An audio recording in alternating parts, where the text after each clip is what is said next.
നമസ്കാരം. ഹരിതം സുന്ദരത്തിലേക്ക് സ്വാഗതം.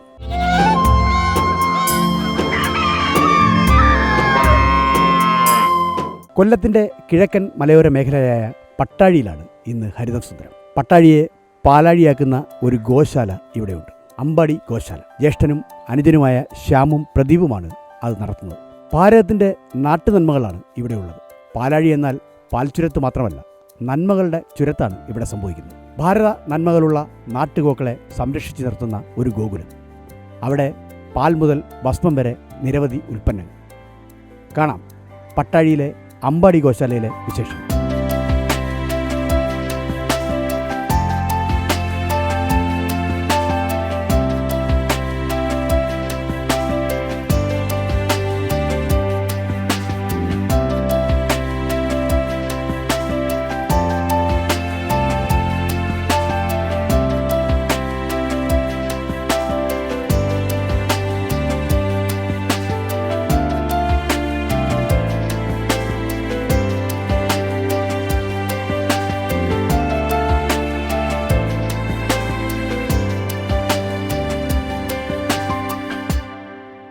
കൊല്ലത്തിൻ്റെ കിഴക്കൻ മലയോര ഗ്രാമമാണ് പട്ടാഴി. മലനിരകളാൽ സമൃദ്ധമാണ് പട്ടാഴി. പട്ടാഴിയുടെ പ്രശസ്തി വാനോളം ഉയർത്തുന്ന ഒരു ഗോശാല ഇവിടെയുണ്ട്. അമ്പാടി ഗോകുലം. ശ്യാമും പ്രദീപുമാണ് അതിൻ്റെ നായകർ. ഒന്നും രണ്ടുമല്ല, 50ഓളം വരും പൂവാലികൾ. അമ്പാടി ഗോശാലയ്ക്ക് ഒരു പ്രത്യേകതയുണ്ട്. ഉള്ളതൊക്കെയും നാടൻ പൈക്കൾ. ഭാരതത്തിൻ്റെ മഹിമ കാത്തുസൂക്ഷിക്കുന്നവർ. പുരാണത്തിലും ചരിത്രത്തിലുമൊക്കെ ഇടം നേടിയ ഒട്ടനവധി കുള്ളൻ പശുക്കൾ ഇവിടെയുണ്ട്. അവർക്ക് പാർക്കാൻ പർണശാല സമമായ ഒരു കൂടാരം. പട്ടാഴി പനയനത്ത് റബ്ബർ തോട്ടങ്ങളുടെ നടുവിലാണ് ഗോശാല. നാട്ടുനന്മകളുടെ കരുത്തറിയിച്ച് ഇവിടെ നിന്നും പൈക്കൾ ഉച്ചത്തിൽ വിളിക്കും. നാട്ടുപൈക്കൾക്ക് പാർക്കാൻ കൂടാരത്തിൽ വേണ്ടതെല്ലാം വേണ്ടുവോളമുണ്ട്. ഉറച്ച കോൺക്രീറ്റ് തറയിലാണ് നിൽപ്പ്. മേലാപ്പാകട്ടെ പൂർണ്ണമായും ആസ്ബസ്റ്റോസ് ഷീറ്റിനാൽ നിർമ്മിതം. മേലാപ്പ് ആസ്ബസ്റ്റോസെങ്കിലും ആസ്ബസ്റ്റോസിൻ്റെ മേലാപ്പിൽ നിന്നും ചൂട് താഴേക്ക് വന്നാലും നാട്ടുപൈക്കൾ കുലുങ്ങില്ല. കടുത്ത ഉഷ്ണവും കടുത്ത മഞ്ഞും അതിജീവിക്കുന്നവരാണവർ. പൈക്കൾക്ക് തീറ്റ തിന്നുവാൻ മുന്നിൽ തന്നെ പുൽത്തൊട്ടികളുണ്ട്. വെള്ളം കുടിക്കുവാൻ എപ്പോഴും നിറഞ്ഞുകിടക്കുന്ന സ്വയം നിയന്ത്രിത പാനപാത്രങ്ങൾ. വാസ്തുശാസ്ത്രബന്ധിതമായി നിർമ്മിച്ചതാണ് തൊഴുത്ത്. വായു അനായാസേന കയറി ഇറങ്ങിപ്പോകും.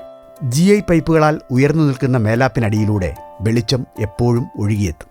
ഓരോരുത്തർക്കും പേരുണ്ടിവിടെ. രോഹിണിയെന്നും പഞ്ചമിയെന്നുമൊക്കെ പ്രത്യേകം വിളിപ്പേരുകൾ. ഓരോരുത്തരെയും തിരിച്ചറിയുവാൻ പേരെഴുതിയ ബ്ലാക്ക് ബോർഡുകൾ നേരെ മുകളിൽ തന്നെ തൂക്കിയിട്ടുണ്ട്. പൈക്കളുടെ പേര്, കുത്തിവെച്ച തീയതി, മറ്റു വിവരങ്ങൾ ഇവയെല്ലാം ഉൾക്കൊള്ളുന്നതാണ് ഈ സ്ലേറ്റുകൾ. തൊഴുത്ത് കഴുകുന്ന വെള്ളവും ചാണകവുമൊക്കെ ഒഴുകിപ്പോകുവാൻ കൃത്യമായി ചാനൽ സംവിധാനമുണ്ട്. തൊഴുത്തിനോട് ചേർന്ന് തന്നെ നാടൻ പൈക്കൾക്ക് പ്രകൃതിയുമായി സമരസപ്പെടാൻ വിശാലമായ ഒരു പൂമുറ്റം ഒരുക്കിയിട്ടുണ്ട്. വെയിലാറുന്നതോടെ പുറത്തിറക്കുന്ന പൈക്കൾ അവിടെ നിന്ന് യഥേഷ്ടം തീറ്റ തിന്നും. ഗിർ പശുവാണ് കൂട്ടത്തിലെ താരം. ഗുജറാത്തിലെ ഗിർ വനത്തിൽ നിന്ന് ഉയിർകൊണ്ടവർ. നല്ല ചെമ്പൻ തവിടിൻ്റെ നിറവും പാലഴകുമാണ് മേനിയാകെ. ഗിറിൻ്റെ ഉറക്കം തൂങ്ങുന്ന കണ്ണുകൾ ആരെയും ആകർഷിക്കും. അർദ്ധനിമീലിതമാണ് ആ മിഴിയിണകൾ. താഴോട്ട് തൂങ്ങുന്ന ചെവികൾ താമരയിതളുകളെ ഓർമ്മിപ്പിക്കും. കാര്യമിങ്ങനെയെങ്കിലും ഗിർ അസൽ ചുരത്തുകാരത്രേ. മറ്റുള്ള പൈക്കൾക്ക് നാഴൂരി പാലെങ്കിലും ഗിറിൽ നിന്നും കുറഞ്ഞത് 15 മുതൽ 20 ലിറ്റർ വരെ പാൽ കിട്ടും. പാൽ കൊഴുപ്പാകട്ടെ കൂടുതലും. മഹാരാഷ്ട്രയിലെയും മധ്യപ്രദേശിലെയും കാൻക്രേജ് പശുക്കൾക്കും ഒരു സ്ഥാനമുണ്ടിവിടെ. മുകളിലോട്ട് വളഞ്ഞ് അരിവാൾ പോലെയാകാൻ കൊതിക്കുന്ന കൊമ്പുകൾ വളർന്നു തുടങ്ങിയിട്ടേയുള്ളൂ. തൂവെള്ള മേനിയാണ് കാൻക്രേജിന്റെ പ്രത്യേകത. കാളകളെ ഉഴവിനും പൈക്കളെ പാലിനു വേണ്ടിയും ഉപയോഗിക്കുന്ന മൃഗങ്ങളാണിവ. കപിലപ്പശുവാകട്ടെ പൂർണ്ണമായും ആശ്രമവാസിയാണ്. നീലവാനം നിഴലിക്കുന്ന മിഴീണകളും ഇളം മഞ്ഞ മേനിയുമൊക്കെ കപിലയെ വ്യത്യസ്തമാക്കും. കേരളത്തിന്റെ സ്വന്തം പശുക്കൾ എന്ന് കീർത്തികേട്ട വെച്ചൂരുണ്ട്. കാണാൻ അഴക് തന്നെ. പാലഴകാണ് മേനി. ചെറുകൊമ്പുകളിൽ നിന്ന് വെള്ളം മുതിർന്നാൽ അത് നേരെ കണ്ണിണകളിൽ വീഴത്തക്കവണ്ണമാണ് ഘടന. വെച്ചൂർ പൈക്കൾക്ക് ധാരാളം ആരാധകരുണ്ട്. വളർത്താൻ ഏറ്റവും എളുപ്പമുള്ള പയ്യെന്നും കുറഞ്ഞ തീറ്റയിൽ കൂടുതൽ പാൽ തരുന്നവളെന്നും അഹങ്കാരമുണ്ട് ഇവൾക്ക്. കാസർഗോഡ് കുള്ളനാണ് മറ്റൊരിനം. അതും കേരളത്തിന്റെ സ്വന്തം. കറുപ്പിലും തവിട്ടിലും വെളുപ്പിലുമൊക്കെയായി വിവിധ മേനി വർണ്ണങ്ങൾ.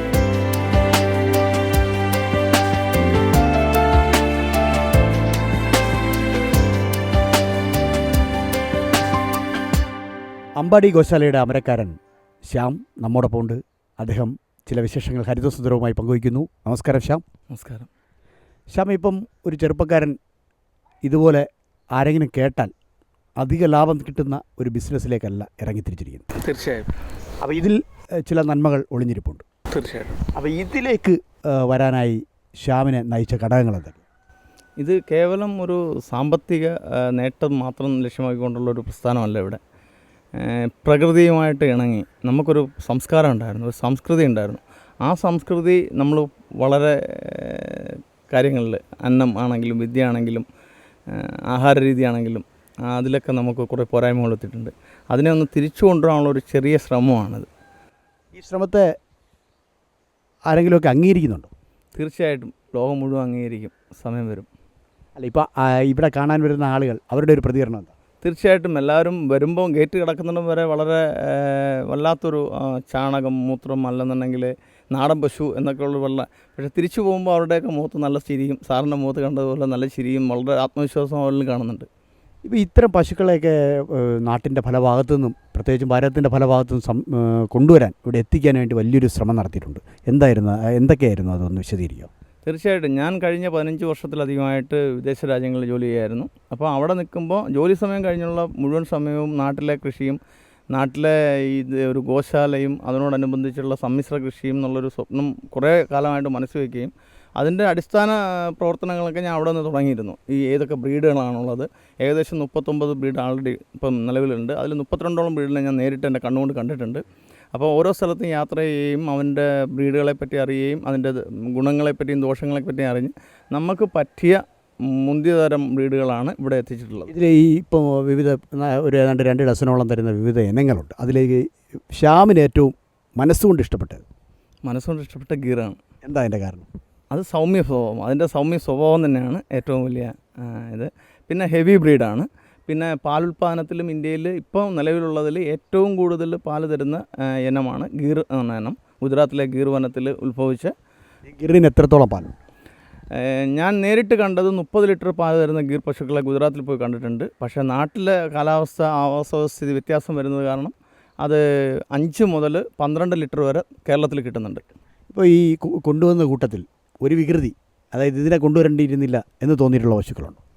വികൃതിയാണ് കൂടുതൽ ആൾക്കാരും. പക്ഷേ ഇവിടെ വന്നതിന് ശേഷം അല്ല, അവരോട് ഇണങ്ങുമ്പോൾ ഒരാളും, ഇപ്പോൾ നമുക്ക് 5 മക്കളുണ്ടെങ്കിൽ 5 മക്കളിൽ ഒരാൾ വികൃതിയാണെങ്കിൽ അവരെ നമുക്ക് വെറുക്കാൻ പറ്റില്ല. അതാണ് അതിൻ്റെ ഒരു യാഥാർത്ഥ്യം.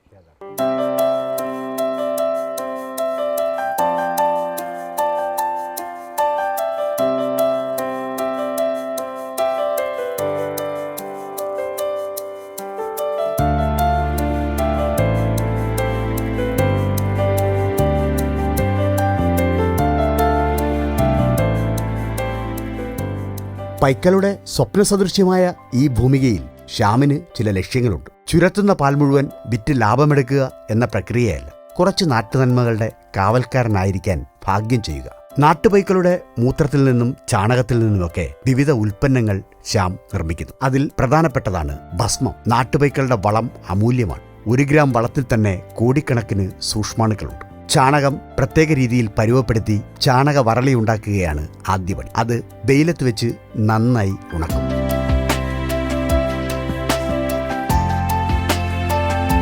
തൊഴുത്തിന്റെ വശങ്ങളിൽ പ്രത്യേകം ഘടിപ്പിച്ചിട്ടുള്ള തട്ടുകളിലാണ് പിന്നീട് അവയുടെ വിശ്രമം. ചാണകവറളി നന്നായി പരുവപ്പെട്ടാൽ ഭസ്മമുണ്ടാക്കാൻ റെഡിയായി എന്നർത്ഥം. വലിയ മൺകലത്തിലാണ് ഭസ്മം പരുവപ്പെടുത്തുന്നത്. ഭസ്മത്തിന്റെ നിർമ്മാണത്തിനായി വലിയ മൺകലത്തിൽ ചാണകവരളിയും ഉമിയും പ്രത്യേകം പാളികളായി നിരത്തും. ആദ്യം വരളി, പിന്നീട് ഉമി, പിന്നീട് വരളി, പിന്നീട് ഉമി, അങ്ങനെ വിവിധ പാളികളിലായി അടുക്കി കലത്തിനു മുകളിൽ ഉമി നിറച്ചാൽ പിന്നീട് കർപ്പൂരം കത്തിക്കലായി. ഭസ്മനിർമ്മാണം അത്ര എളുപ്പം തീരുന്നതല്ല. കുറഞ്ഞത് 2 ദിവസത്തെ കത്തിക്കൽ ഇവിടെ നടക്കും. നന്നായി പുകഞ്ഞ് കത്തിയാൽ പിന്നീട് അവയെ പ്രത്യേകം ബാരലിലേക്ക് മാറ്റുകയായി. അവിടെ നിന്നും കരി അടർത്തി മാറ്റി ഭസ്മനിറമുള്ള ഭാഗം മാത്രം ശേഖരിക്കും. ഈ ഭസ്മം ശുദ്ധികലശം നടത്തേണ്ടതുണ്ട്. ഭസ്മത്തെ വെള്ളത്തിൽ നന്നായി കഴുകി പൊട്ടും പൊടിയുമൊക്കെ നീക്കി വീണ്ടും ഉരുളകളാക്കും. ഈ ഉരുളകൾ പ്രത്യേകം പാത്രങ്ങളിൽ ശേഖരിച്ചാൽ അവയിൽ നിന്നും പൂർണ്ണമായും വെള്ളം കളയുവാൻ ഒരു സമ്പ്രദായം കൂടിയുണ്ട്. ഭസ്മത്തിന്റെ ഉരുളകളിൽ നിന്ന് ഒരു നൂൽ കെട്ടി താഴേക്കിടുക. നൂലിലൂടെ ഇറ്റിറ്റ് വെള്ളം പോയിക്കൊണ്ടിരിക്കും. പൂർണ്ണമായും ഉണങ്ങിക്കഴിഞ്ഞാൽ ഇതിനെ വീണ്ടും സ്ഫുടം ചെയ്തെടുക്കണം. 1 പ്രാവശ്യം കൂടി കലത്തിൽ ചൂടാക്കിയാൽ ഭസ്മം വേർതിരിയും. പിന്നീട് വെയിലത്ത് വെച്ച് ഉണക്കുകയേ വേണ്ടൂ.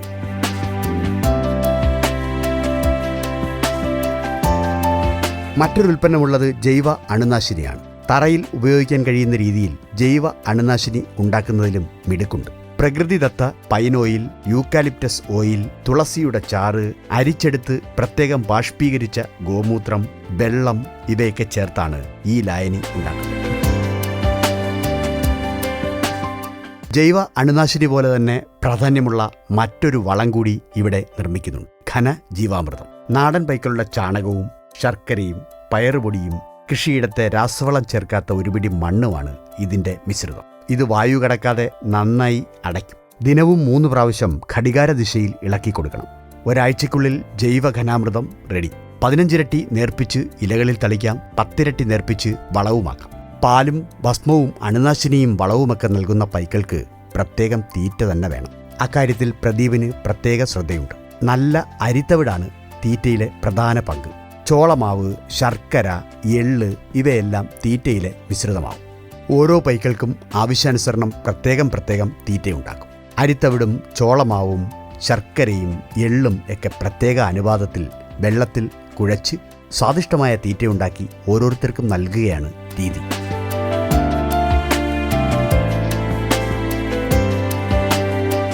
പട്ടാഴി പനയനത്തെ 2 ഏക്കർ വരുന്ന സമൃദ്ധസുന്ദരമായ ഭൂമികയിൽ ആമ്പാടി ഗോകുലത്തിലെ പൈക്കൽ കഴിഞ്ഞാൽ പിന്നെ ആടുകൾക്കും നാടൻ കോഴികൾക്കും സ്ഥാനമുണ്ട്.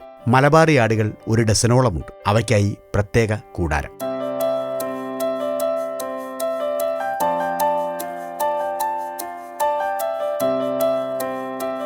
നഷ്ടപ്പെട്ടുപോയ നാട്ടുനന്മകൾ വീണ്ടെടുക്കാനുള്ള ശ്രമത്തിൽ ശ്യാം ചെന്നെത്തിയത് അസിൽ കോഴികളിലും കരിങ്കോഴികളിലുമാണ്. തേനിക്കോഴി, തിത്തിരിക്കോഴി, കാപ്പിരിക്കോഴി, കരിങ്കോഴി എന്നിങ്ങനെ നാട്ടിൽ നിന്നും നഷ്ടപ്പെട്ടുപോയ കോഴിയിനങ്ങളെ കണ്ടെത്തി സംരക്ഷിക്കുവാനും ഒരിടമുണ്ട്. കൂട്ടത്തിൽ പോരുകോഴിയായ അസിലിനും ഒരു സ്ഥാനം നൽകി.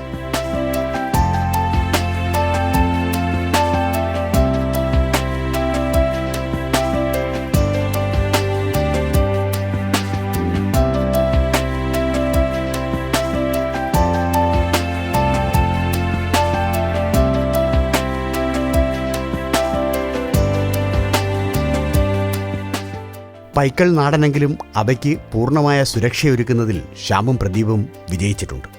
ഇക്കാര്യത്തിൽ മൃഗസംരക്ഷണ വകുപ്പിന്റെ സഹായവും അവർക്ക് കൂട്ടിനെത്തി.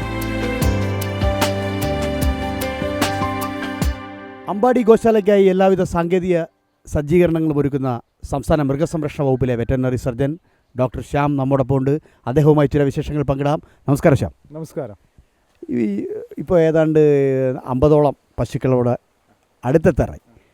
എന്തൊക്കെ സൗകര്യങ്ങളാണ് മൃഗസംരക്ഷണ വകുപ്പിൽ നിന്ന് ഈ അമ്പാടി ഗോശാലയ്ക്ക് ചെയ്തു കൊടുക്കുന്നത്? മൃഗസംരക്ഷണ വകുപ്പിൻ്റെ ഇൻസ്റ്റിറ്റ്യൂഷനായ നമ്മുടെ പട്ടാഴി മൃഗാശുപത്രി വഴിയാണ് നമ്മൾ ശ്യാമിന് അത്യാവശ്യം ഉള്ള സൗകര്യങ്ങളെല്ലാം ചെയ്തു കൊടുക്കുന്നത്. അപ്പോൾ എല്ലാ ഫെസിലിറ്റീസും, ടെക്നിക്കലായിട്ടുള്ള ഹെൽപ്പ്, പിന്നെ പ്രതിരോധ കുത്തിവയ്പ്പുകൾ, ആർട്ടിഫിഷ്യൽ ഇൻസെമിനേഷൻ, പിന്നെ അസുഖങ്ങൾ എന്തെങ്കിലും വരുവാണെങ്കിൽ അതിനുള്ള ചികിത്സ, അതല്ലാതെ സാങ്കേതികമായിട്ടുള്ള എല്ലാ ഹെൽപ്പും നമ്മൾ മൃഗാശുപത്രി വഴിയാണ് കൊടുക്കുന്നത്. ഈ സാധാരണ നമ്മുടെ ഈ സങ്കരവർഗ്ഗം പശുക്കൾക്കുള്ളതുപോലെ തന്നെ ഇൻഷുറൻസും പ്രതിരോധ കുത്തിവയ്പ്പുകളും എല്ലാം ഇവയ്ക്ക് ചെയ്യാറുണ്ട്. എല്ലാ കുത്തിവയ്പ്പും ചെയ്യാറുണ്ട്. നമ്മളിപ്പം ഈയിടെ ഒരു 10 ദിവസം മുമ്പാണ് നമ്മൾ കുളമ്പ് രോഗ കുത്തിവയ്പ്പ് ചെയ്തത്. എല്ലാം പശുക്കളും ഇൻഷുർഡാണ്, ടാഗ് ചെയ്തിട്ടുണ്ട്. പിന്നെ അത് പക്ഷേ പൊതുവേ സങ്കരന പശുക്കളുടെ അത്ര അസുഖങ്ങൾ നമ്മുടെ നാടൻ ഇനത്തിലുള്ള പശുക്കൾക്ക് വരാറില്ല. കാരണം എന്ന് വെച്ചാൽ ഇവിടുത്തെ കാലാവസ്ഥയായിട്ട് ഇണങ്ങിച്ചേർന്ന ഒരു പശുക്കളാണ് നമ്മുടെ ഈ ഫാമിലുള്ളത്. അപ്പോൾ അങ്ങനെയുള്ള അസുഖങ്ങളൊന്നും പൊതുവെ റിപ്പോർട്ട് ചെയ്യാറില്ല. പിന്നെ വളരെ ചെറിയ കാര്യങ്ങൾ, ഈ പറഞ്ഞ കണക്ക് വയറുപ്പെരുക്കോ അല്ലെങ്കിൽ അതല്ലാതെ ഇൻഡൈജഷൻ അതുപോലെയുള്ള ചെറിയ ചെറിയ അസുഖങ്ങൾ മാത്രമേ വരാറുള്ളൂ. അല്ലാതെ വേറെ വലിയ പ്രശ്നങ്ങളൊന്നും ഈ ഫാമിൽ ഞാൻ കണ്ടിട്ടില്ല ഇതുവരെ. ഇത് മറ്റ് ഫാമിൻ്റെ ധനപരമായ അല്ലെ ധനവിനിയോഗമൊക്കെ വെച്ച് നോക്കുമ്പോഴത്തേക്ക് അതിനേക്കാൾ അപ്പുറത്തേക്ക് ഒരു അമൂല്യമായ സമ്പത്താണ് കേരളത്തിൻ്റെ. അപ്പോൾ ഇതിൻ്റെ ഒരു ഭാവി എന്താണ്? ഭാവി പറയുകയാണെങ്കിൽ സത്യം പറഞ്ഞാൽ ഈ പറഞ്ഞ കർഷകന് ഇത് ഒരു വളരെ ഇന്നോവേറ്റീവായിട്ടുള്ളൊരു ഒരു തിങ്കിങ് ആണ് പുള്ളിക്കാരൻ്റെ മനസ്സിലുള്ളത്. കാരണം വെച്ചാൽ നമ്മൾ സാധാരണ പശു കർഷകരെ കാണുന്നത് അവർ അതിൻ്റെ പാല് ഉൽപ്പന്നമായിട്ട് എടുത്ത് അതിനെ വിറ്റിട്ടുള്ള ഒരു ഫൈനാൻഷ്യൽ ഇതാണ് കാണുന്നത് നമ്മൾ. പക്ഷേ ഇദ്ദേഹത്തിൻ്റെ കാര്യത്തിൽ ഇദ്ദേഹം പാല് ഒരു ബിസിനസ് പ്രോഡക്റ്റായിട്ട് ഉപയോഗിക്കുന്നേ ഇല്ല. പശുവിൻ്റെ മറ്റ് പ്രോഡക്ട്സായ പശുവിൻ്റെ മൂത്രം, ചാണകം ഇതാണ് മെയിനായിട്ട് അദ്ദേഹം ഒരു പ്രൊഡക്റ്റ് ആയിട്ട് നമ്മൾ പശുവിൽ നിന്ന് കിട്ടിയിട്ട് അതിനെ നമ്മൾ ബൈ പ്രൊഡക്റ്റായിട്ട് ഉണ്ടാക്കിയിട്ട് അദ്ദേഹം വിപണിയിൽ എത്തിക്കുവാണ്.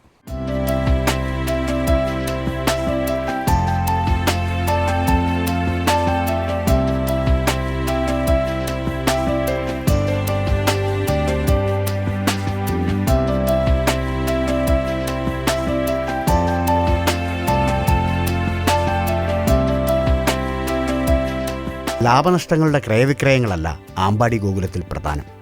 ഇനിയും നേടാനിരിക്കുന്ന ഒത്തിരി നന്മകൾക്കായുള്ള പ്രയാണം. അതിലേക്കുള്ള യാത്ര ഒരിക്കലും അവസാനിക്കുന്നില്ല. അത് ഒരിടത്ത് തുടങ്ങി ഒരിടത്ത് അവസാനിക്കാത്ത പ്രക്രിയ പോലെയാണ്. ശ്യാം മനസ്സ് തുറന്നു.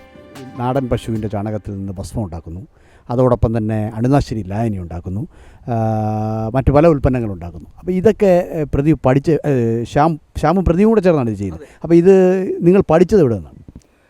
ഞാൻ മുമ്പ് പറഞ്ഞിരുന്നല്ലോ, ഞാൻ ഇതൊരു മനസ്സിൽ കൊണ്ടു നടക്കാൻ തുടങ്ങിയിട്ട് വർഷങ്ങളായി. അപ്പോൾ ആ സമയത്ത് ഓരോരോ കാര്യങ്ങളെപ്പറ്റിയും അന്വേഷിക്കുകയും ഭാരതത്തിലുടനീളം ഇതിൻ്റെ ഉപയോക്താക്കളായിട്ടുള്ളതും വളർത്തുന്നവരായിട്ടുള്ളതും ഇതിൻ്റെ ഉൽപ്പന്നങ്ങൾ ഉണ്ടാക്കുന്നവരും പ്രധാനമായിട്ടും ഗോവിജ്ഞാൻ അനുസന്ധാൻ കേന്ദ്ര നാഗപ്പൂരിലുള്ളത്.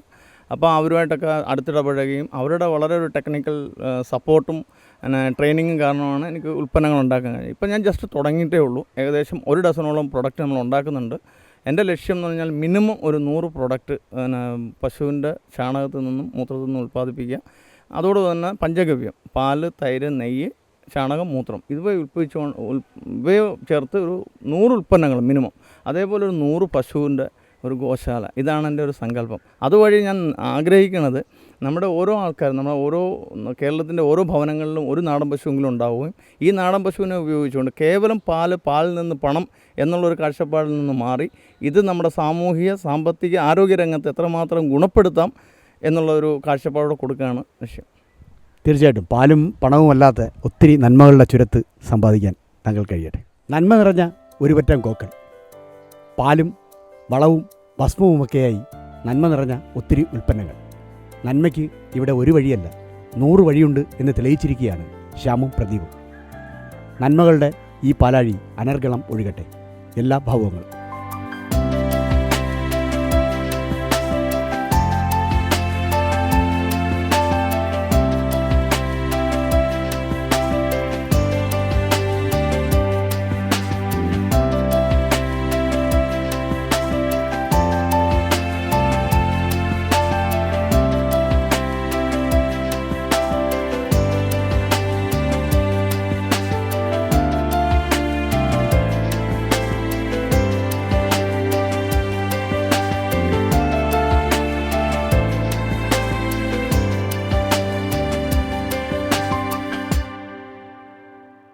കാർഷിക മേഖലാ വാർത്തകൾ. ഹോർട്ടികോർപ്പ് കർഷക ക്ലസ്റ്ററുകൾ രജിസ്റ്റർ ചെയ്യുന്നു. Kerala state horticultural products development corporation കേരളത്തിലെ കർഷകർ ഉൽപ്പാദിപ്പിക്കുന്ന പഴം പച്ചക്കറികളുടെ സംഭരണവും വിപണനവും വിപുലമാക്കുന്നതിന്റെ ഭാഗമായി ഹോർട്ടികോർപ്പിന് പച്ചക്കറി നൽകാൻ സന്നദ്ധരായ സംസ്ഥാന കർഷകരുടെയും കൃഷിവകുപ്പ് അംഗീകൃത കർഷക സംഘടനകളുടെയും ക്ലസ്റ്ററുകളുടെയും രജിസ്ട്രേഷൻ നടപ്പിലാക്കാൻ തീരുമാനിച്ചു. കർഷകർക്ക് മതിയായ വില നൽകി വിഷവിമുക്തമായ പച്ചക്കറികൾ ഉപഭോക്താക്കൾക്ക് ന്യായമായ വിലയ്ക്ക് നൽകുന്നതിന് കൃഷിയിടങ്ങളിൽ നിന്ന് നേരിട്ട് ഹോർട്ടികോർപ്പിന്റെ വിൽപ്പനശാലയിൽ എത്തിക്കാനാണ് ഹോർട്ടികോർപ്പിന്റെ ശ്രമം. നിശ്ചിത തുകയ്ക്ക് മുകളിൽ ഹോർട്ടികോർപ്പിന് പഴം പച്ചക്കറികൾ നൽകുന്ന കർഷകർക്ക് ഒരു നിശ്ചിത ശതമാനം വിറ്റുവരവിന്റെ ലാഭവിഹിതമായി വർഷത്തിലൊരിക്കൽ നൽകും. രജിസ്റ്റർ ചെയ്യുന്ന കർഷകരുടെയും ക്ലസ്റ്ററുകളിലെ കൃഷിക്കാരുടെയും മുഴുവൻ പച്ചക്കറികളും സംഭരിക്കാനാണ് ഉദ്ദേശിക്കുന്നത്. രജിസ്ട്രേഷൻ നടത്താൻ ഉദ്ദേശിക്കുന്ന കർഷക കൂട്ടായ്മകൾ ഇനി പറയുന്ന മേൽവിലാസത്തിൽ അപേക്ഷ സമർപ്പിക്കണം. Managing director, Horticorp, Udayagiri, Poojappura, Thiruvananthapuram. Phone number 0414359651. Mobile number 9447754091.